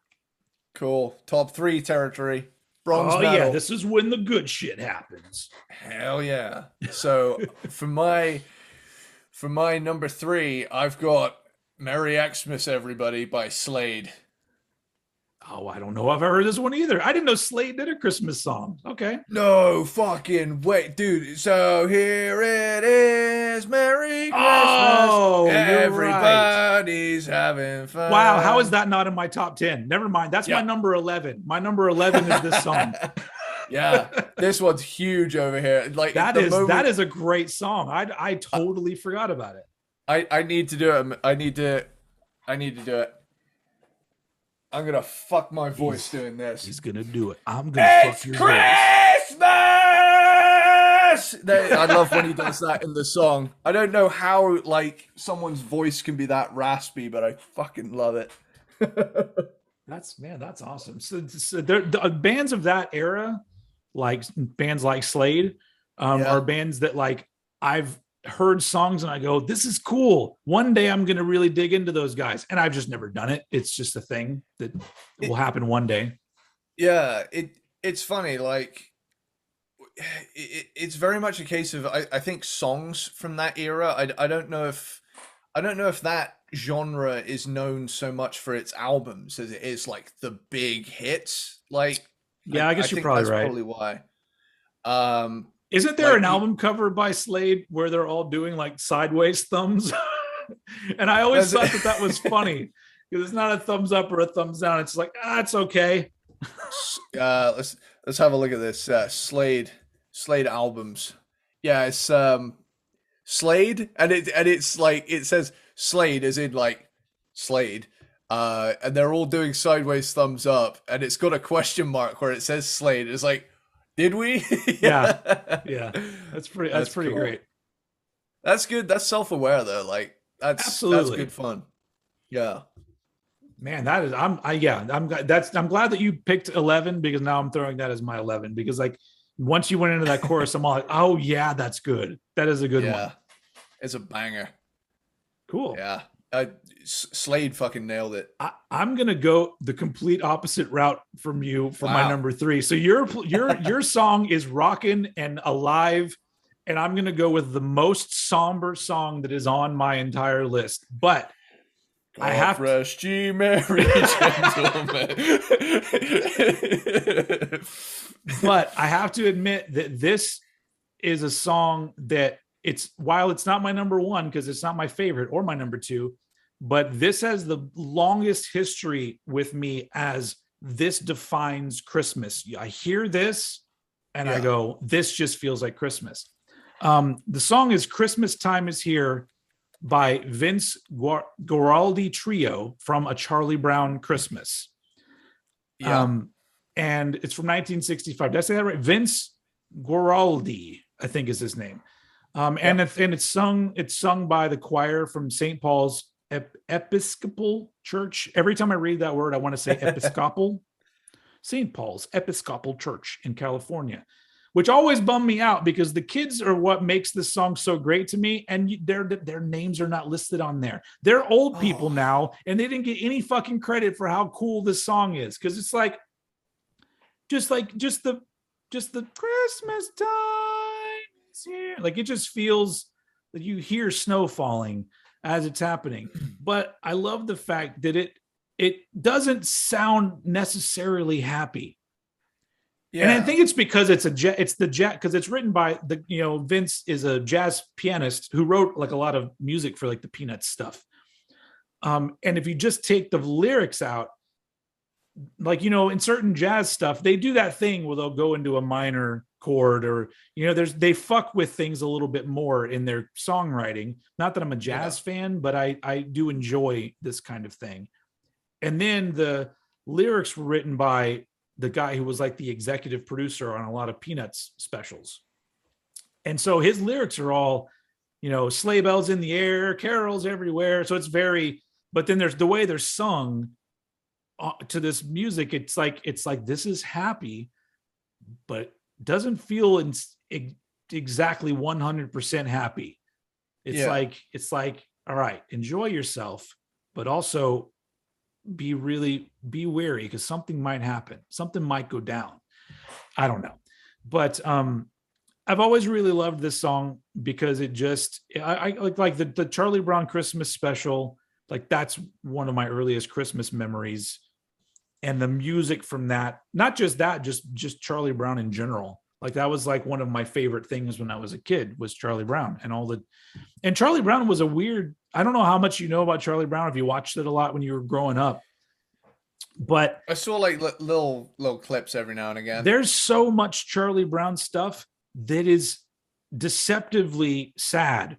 Like when you were a kid, I didn't really notice how sad these were. And so I got older and then my daughter was born and I'm like, I'm going to show her all the Charlie Brown stuff. And, especially the movie Snoopy Come Home, like there's like a 5-minute scene where everybody's crying in the movie. And I'm just like, and my daughter's like loving it, but I'm just like, this is really heavy. I never remembered this being this heavy of a movie. But I think that's probably why they've lasted with me so long as being things that I still enjoy today, even though I'm an adult, because it's not just your base level shit. It's obviously made for kids, but it's got some pretty deep qualities in it. And I don't know. I guess that's due to Mr. Charles Schultz. But anyway, Christmas Time Is Here is my number 3, just because it's the ultimate, like it makes me feel like if it literally hearing the song makes it feel like it's dropped 10 degrees anywhere that I am. I'm just like, oh shit, it's cold in here. And so I love it. So that's my number 3. The only jazz song we've ever talked about. You want to know my deceptively sad childhood movie moment? What? It's the part in Short Circuit 2 where Johnny Five gets the shit kicked out of him, right? And he's like in a real bad way and he's like kind of falling apart. And like one of the main guys, the guy that was kind of a hard straight man, throughout, he's like, oh my God, are you okay? And he like slowly picks up that like chalk and writes dying on the wall. And I was like, no. Wow. No, Johnny Five, you can't die. You're a fucking robot. You're awesome, man. Don't fucking die, man. And I remember like being sat cross-legged on the floor at 5 years old watching that movie for the first time. Fucking traumatized. I was I just now realized something.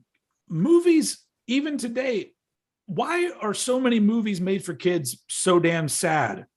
Like that, there's moments in some of them where it's like, that is gut-wrenching. Why do they got to do things like kill off parents and then like that's Disney fuckers for that? Yeah. Yeah. I've never really thought about that, but it's like there's so much stuff. It's like this is geared towards kids, and you're going to cry because of some sad shit that's about to go down in this, and that's rude. It's mean to do to children.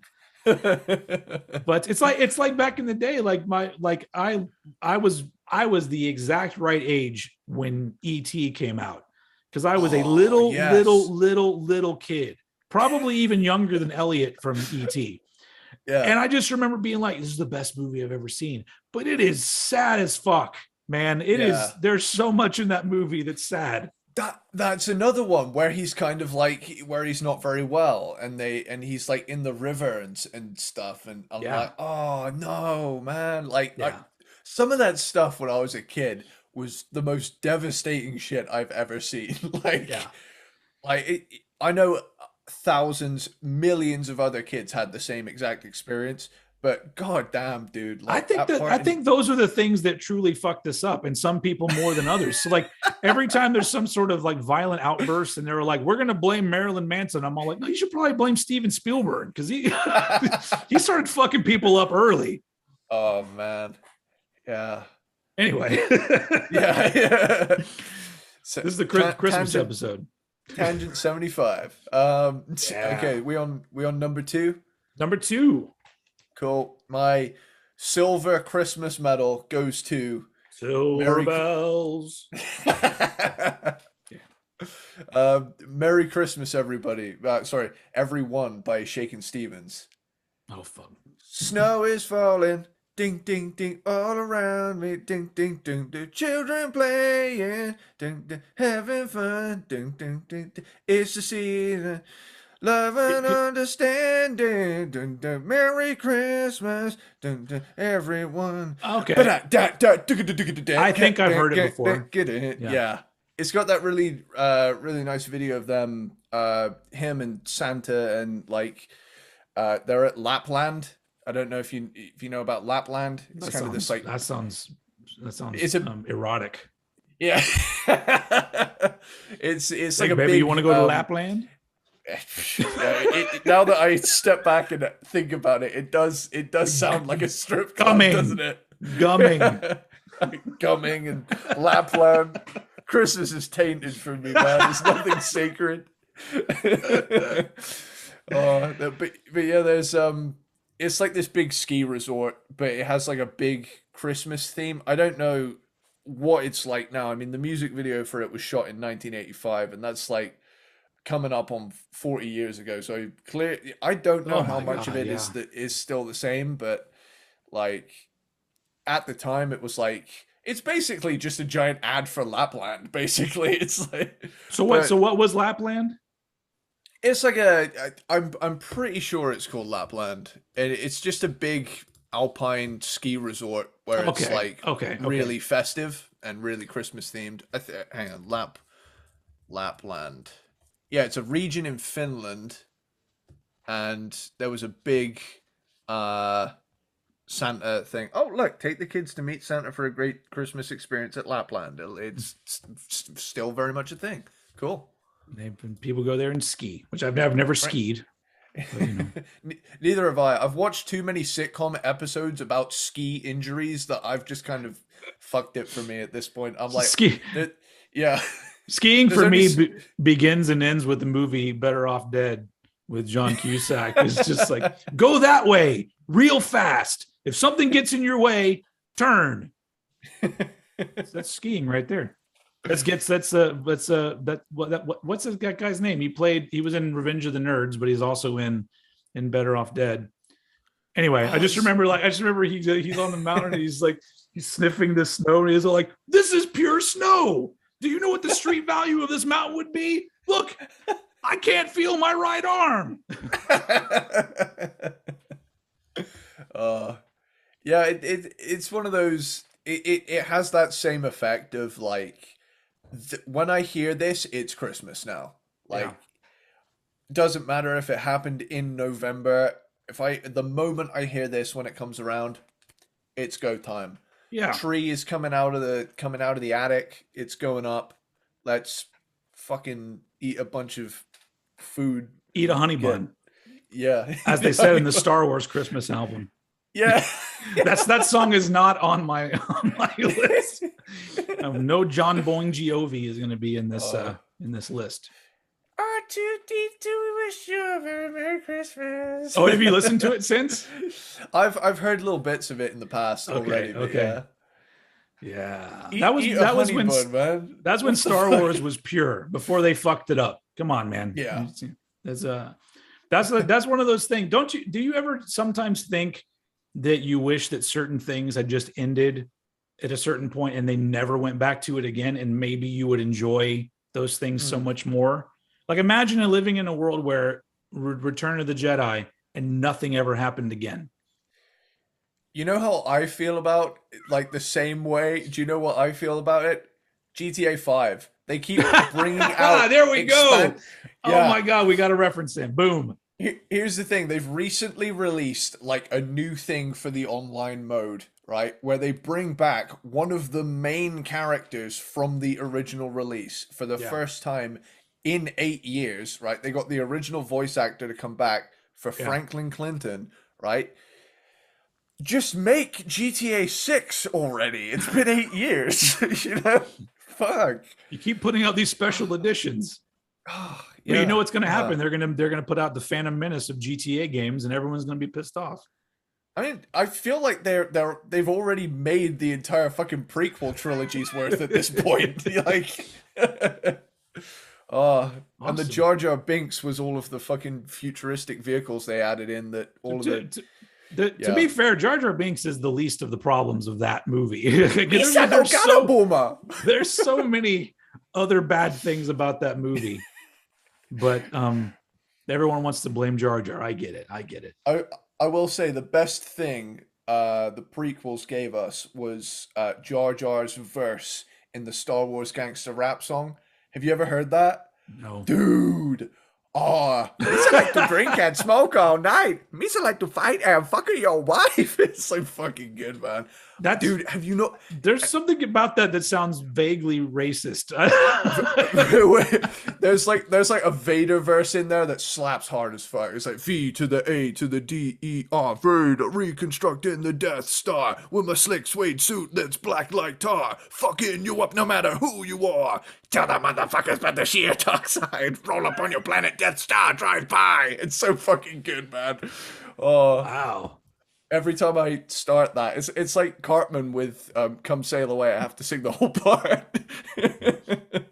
That's awesome, man. This really, we're going for a world record of tangents in this episode. But it's like I said, we're giving you your money's worth, which was Christmas special, baby. Keep that in mind when I release my merch. Peanut butter platypus. Peanut butter platypus, people. Hell yeah. My number 2. This to me, this song should have the same level of popularity as Mariah Carey's song. Okay. My number 2 is Christmas in Hollis by Run DMC from 1987. It's Christmas time in Hollis, Queens. Mom's cooking chicken and collard greens. I mean, it's great. I love this song. This is another one that you put it on and I'm like, oh, it's Christmas time now. And this song came out on a comp called A Very Special Christmas, which was like a compilation that was put out to benefit the Special Olympics. So look, there you go, doing some good also, and releasing a classic hip hop Christmas song. Produced by Rick Rubin, which why would it not be? Hell yeah. So I love the vibe of this song. The lyrics are kind of goofy, but I mean, the whole first verse is like, I think it's Run's verse, and he finds a wallet on the ground, and it turns out that it's Santa Claus's wallet, and it has a bunch of money in it. But he's like, I can't steal this because this is Santa Claus's wallet. And then he gets home, and there's like a note from Santa Claus that says like, hey, by the way, that's for you. You keep all that money. And I'm like, why did you put your license in there? That sounds like a mistake, and you're trying to cover it up and be like, oh, ho, I meant to do that. keep the money. Or maybe it was a lesson of like, if you find money and you intend to return it, good things are going to happen to you. But anyway, Christmas in Hollis is just a fun, super fun song. That's the Christmas spirit right there. Just a fun song. And singing about Santa Claus. none of this Jesus stuff in there. Because it's all about Coca-Cola and Santa Claus. But yeah, that's my number 2, Christmas in Hollis. Oh my God, we're at our number one Christmas songs, folks. I know everyone has been waiting for this. Like, you know what? It's all fun when they talk about Carcass or Billy Idol or whoever it is they're talking about, but really we want to know what Old Head and Eddie Sparxx's favorite Christmas songs are. So here you go. Here's our present to you. Our top number 1 Christmas songs. And to quote the Barbecutioner on that legendary live stream you guys did, let me tell you something, man. I Wish It Could Be Christmas Every Day by Wizard. Best Christmas song ever. All time, hands down.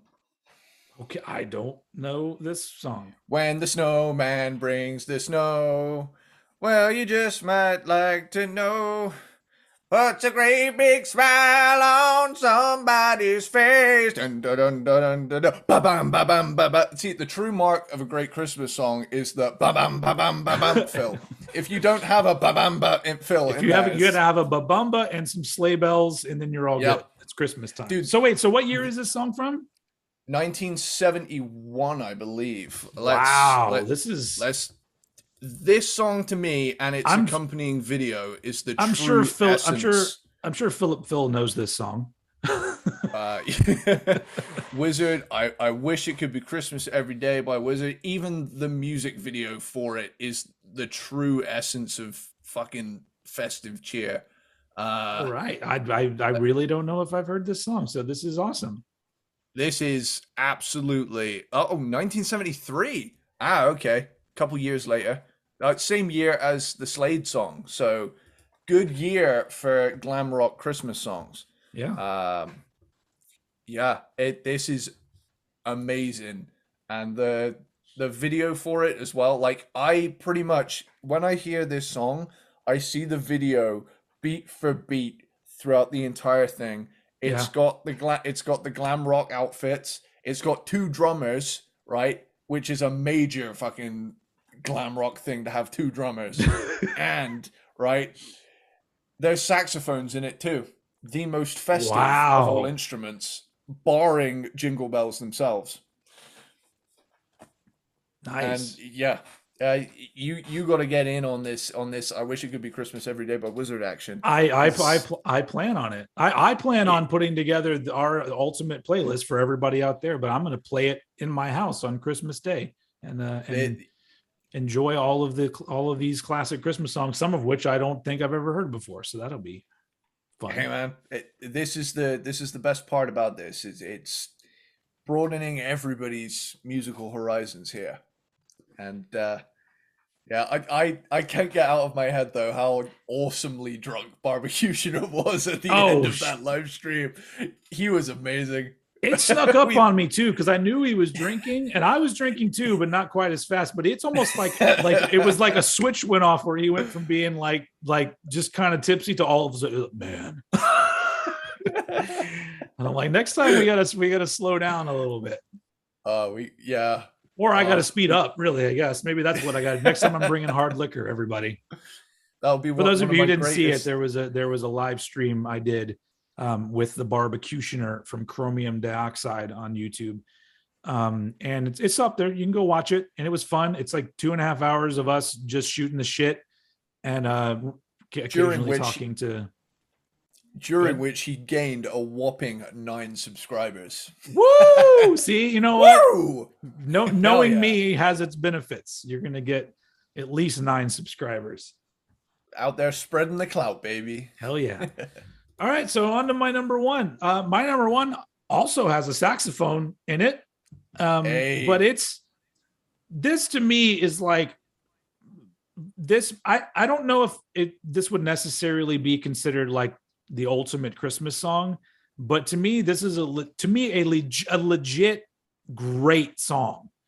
Like, the song could have not been about Christmas. In fact, if you take the word Christmas out of it, it's not really about Christmas, but it's just so well done. And it's an amazing song. My number one is the song Christmas, brackets, Baby Please Come Home, by Darlene Love from 1963. Nice. And do you know this one just by me saying the name? I know a lot of Christmas songs. I would probably recognize it if I heard it. Let me try to do it. I can't do her voice justice because she sounds great, but it's the Christmas, snow coming down, Christmas. Yeah. All right. Yeah. There you go. Boom. So Darlene Love was in I think it was an all-girl group called the Blossoms. But I don't think I know any songs by the Blossoms, but this is a song that I just love her voice and her performance, and the song is very well written. It's on we managed to fit somebody in who is a bad person. It is on the album A Christmas Gift for You from Phil Spector. A convicted murderer who this year died in prison. Woo! Merry Christmas, everybody. Revolutionized music production and shot his wife. Yeah, but that was years later, down the road, you know. Anyway, so this song, funny enough, is written by like around this time there was like in America there was like the hit making factories where you had a bunch of people almost like they were in an office building who were just getting together and trying to write hit songs. And it's so funny because you think about that process and you go, oh, well, it had to have just come up with a bunch of really shitty music. No, it came up with a whole bunch of great songs. Yeah. And this particular writing duo of Ellie Greenwich and Jeff Barry wrote so many great songs, one of which is the song Be My Baby by the Ronettes, which is one of the greatest songs ever written. And so this pairing of people, that is some magical shit. And they pick amazing singers because there's something about the vocalists around that time that were just in that kind of music. Because like my problem with oldies, like if somebody says, hey, do you like oldies? And my answer would be no. Because to me, whenever I think of oldies, I think of like that bullshit music like that.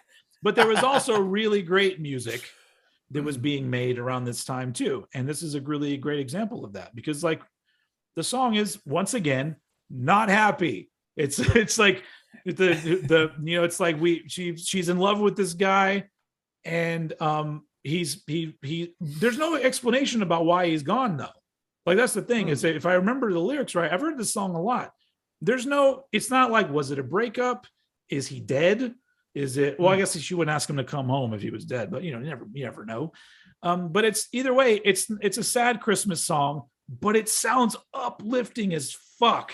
Like it just sounds like, oh, everybody, it's fucking Christmas. But lyrically, it's kind of sad.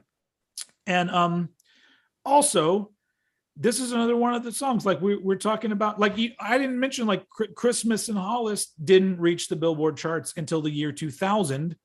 And then this one, it took many, many years to finally chart. And so it's like, there's this thing where there's certain songs that you hear that you're like, oh, this had to have been a massive hit right out of the gate.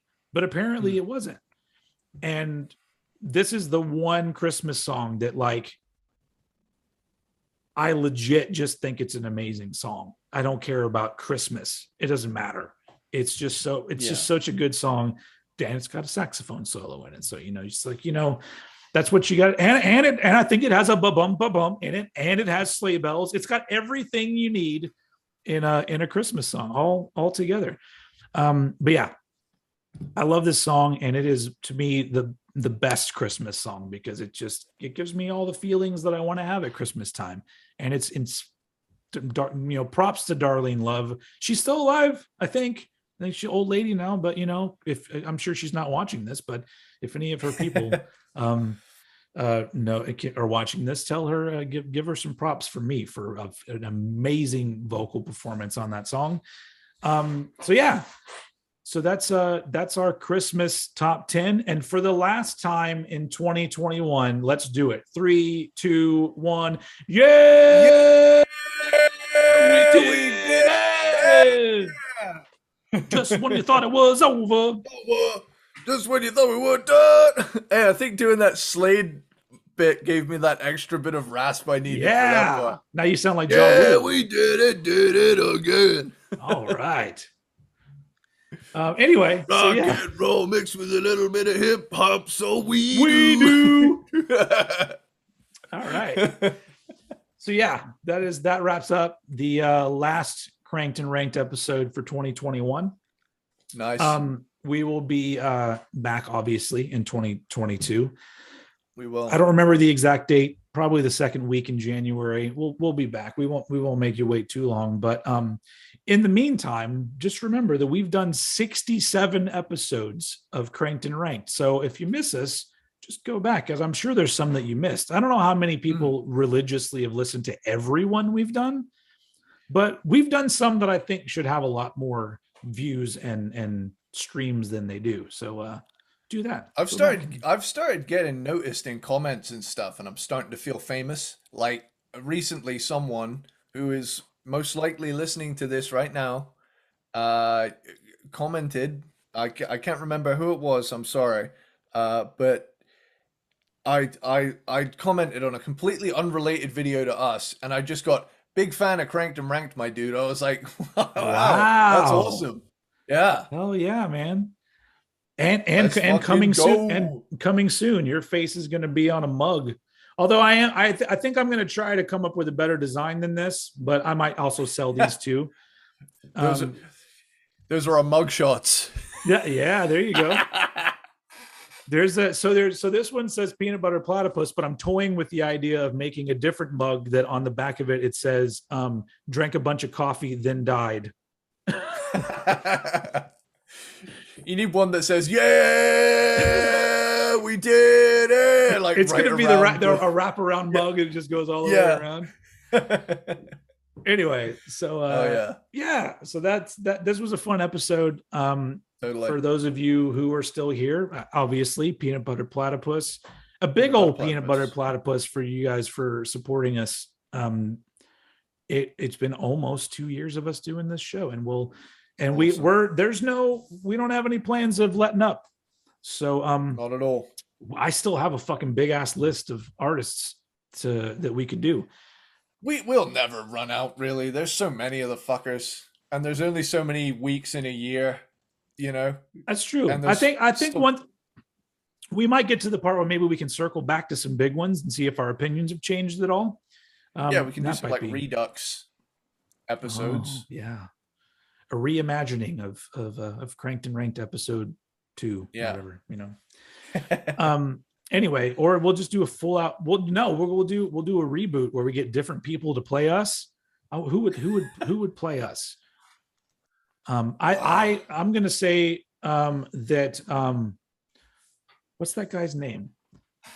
Never mind. I don't remember people's names. I'm so bad with actors' names that I can't remember his fucking name. He was in The Notebook. What's that guy's name? Oh fuck. I don't know. I can't remember. He's been in other movies too. I've never actually seen The Notebook. I just know he's famous for that movie. The Notebook cast. Ryan Gosling is going to play me. Or I'll take Kiefer Sutherland too if you want to go a little older with it. What about you? I'll be played by a Rambo 3 era Sylvester Stallone.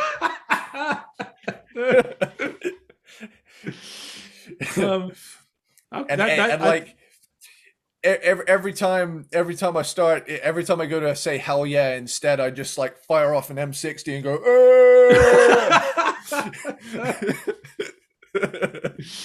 or even better, man, if we get like, you can be played by him and I'll be played by Dolph Lundgren, and we'll just and it'll be a big old Rocky IV battle. If he ranks, he ranks. That would be a pretty damn good one. Would be imagine if we ever got famous enough to where somebody like played us in a movie. Like that would be the most surreal thing ever.